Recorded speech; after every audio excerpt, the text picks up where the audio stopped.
अगर आप भी 2-3 घंटे की लाइन से बचना चाहते हैं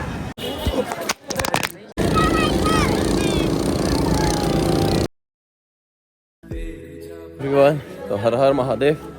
आज हम जा रहे हैं ओमकारेश्वर महाकालेश्वर से।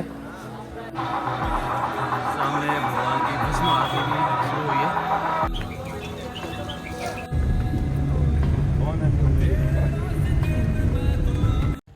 और ये हमारा पहला स्टॉप था महाकालेश्वर से ओमकारेश्वर के बीच में, जहाँ पे बस रुकी थी नाश्ता पानी करने के लिए।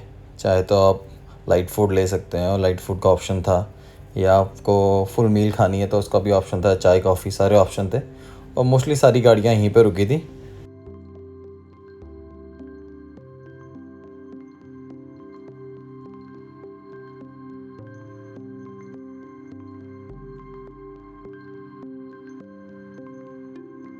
और 4 घंटे के सफ़र के बाद फाइनली हम पहुंच गए ओमकारेश्वर बस स्टैंड में। तो बस मंदिर के पास तक नहीं जाती, यहाँ से आपको ऑटो लेना पड़ता है। लगभग 4 से 5 किलोमीटर है। ऑटो वाला 15 से 20 रुपये में आपको मंदिर के पास तक छोड़ते हैं, जिसमें कम से कम 20-25 मिनट लगते हैं। और ऑटो से उतरने के बाद जो सबसे पहले आपको मंदिर के दर्शन होते हैं वो श्री ममलेश्वर महादेव हैं, जो ओमकारेश्वर मंदिर के पास ही है। तो दोनों मंदिर बिल्कुल आसपास है। अगर आप जा रहे हैं तो दोनों मंदिर के दर्शन ज़रूर करें।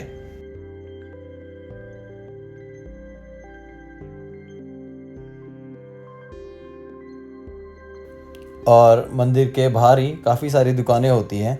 अगर आप केवल एक दिन के लिए आए हो तो आप यहीं दुकानों में अपना सामान रख के यहाँ से फूल प्रसाद लेके मंदिर के दर्शन के लिए जा सकते हो, और वापसी में यहीं से अपना सामान लेके वापसी जा सकते हो।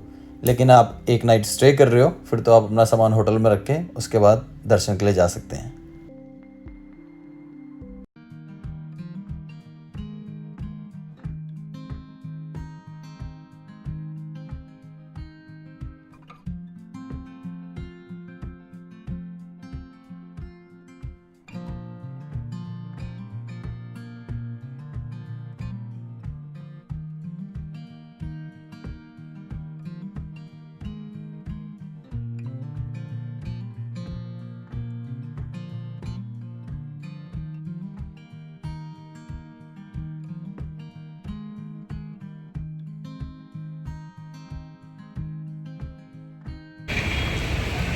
यहाँ सब कुछ आसान है। आसान तो खैर क्या है, पर साफ़ रूम मिलना तो सबसे बड़ा टास्क है।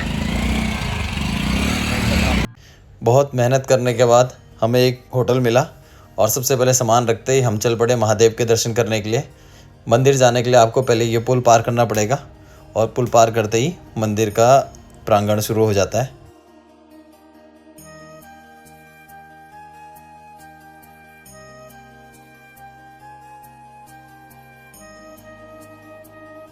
ये है मंदिर जाने का मार्ग, और मंदिर में लाइन लगाने के लिए आपको लगभग 4-5 मंजिल नीचे उतरना पड़ता है। अगर भीड़ होती है, कम से कम 5 से 6 मंजिल है वहाँ पे, जहाँ पे आपको पहले नीचे जाना पड़ेगा, और बहुत ही लंबी लाइन लगी होती है। तो अगर आप जा रहे हैं तो कम से कम मान के चलिए 3 से 4 घंटे आपको लाइन में खड़ा रहना पड़ेगा।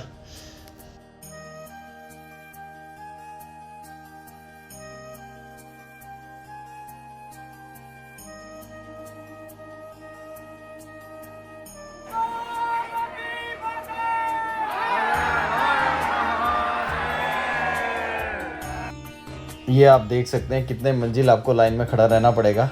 भीड़ बहुत थी, लेकिन जोश बिल्कुल कम ना था। ये महादेव का मंदिर सामने, जिसके आप दर्शन कर सकते हैं यहाँ से भी। और ये कुछ मूर्तियाँ,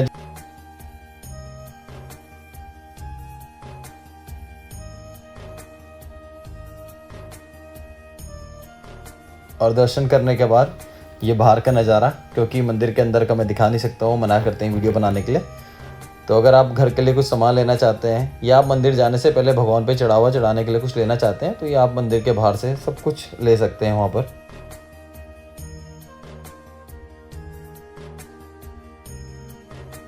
तो जैसे मैंने आपको बताया, ओमकारेश्वर मंदिर और ममलेश्वर महादेव दोनों आसपास हैं। तो ओमकारेश्वर जी के दर्शन करने के बाद हम चल पड़े ममलेश्वर महादेव जी के दर्शन करने। यहाँ पे भी भीड़ होती है, लेकिन उतनी नहीं है। तो आपको ज़्यादा से ज़्यादा आधा घंटा या 40 मिनट 45 मिनट लाइन में लगना पड़ेगा, और उसके बाद आपको आसानी से दर्शन हो जाते हैं।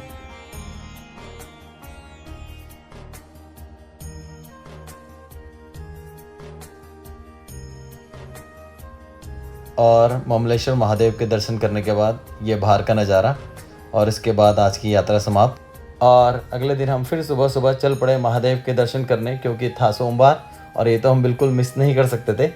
और एक चीज़ हमें यहाँ पे पता चली कि आप यहाँ पे शीघ्र दर्शन भी कर सकते हो मात्र 300 रुपये दे के, जिसमें आपको लाइन में नहीं लगना है, जाना है और सीधा आपको दर्शन में हो जाएंगे, जिसमें आप फूल चढ़ा सकते हो, जल चढ़ा सकते हो, प्रसाद चढ़ा सकते हो।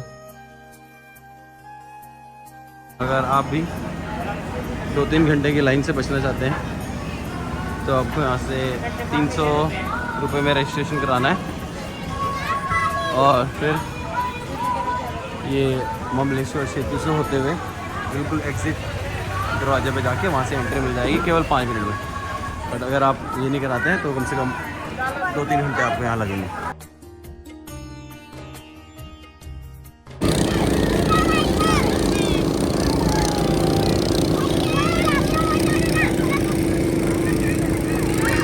घर पहुँचते समय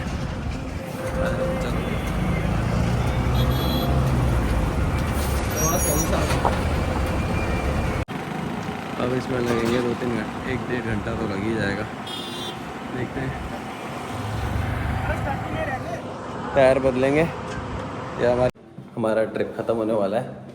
बट लास्ट हमारी फ़्लाइट है, क्योंकि सुबह 6 बजे तो हमें होटल के पास ही, एयरपोर्ट के पास ही रूम लेना था।